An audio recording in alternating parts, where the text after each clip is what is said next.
আসসালামু আলাইকুম। আমি বাবলু।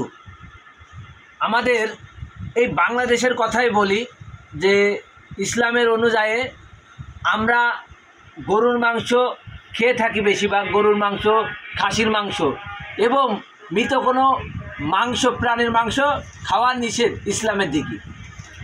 কিন্তু হঠাৎ আলোড়ন ছড়িয়েছে, গাজীপুরি নাকি ঘোড়ার মাংস খাচ্ছে।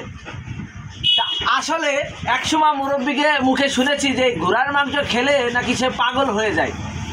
তাই এখন এই যে মানুষ মুরগির দামে যে ঘোড়ার মাংস কিনে খাচ্ছে, তা এই ঘোড়ার মাংস খেয়ে যদি জনগণ পাগল হয়ে যায় তখন কি হবে?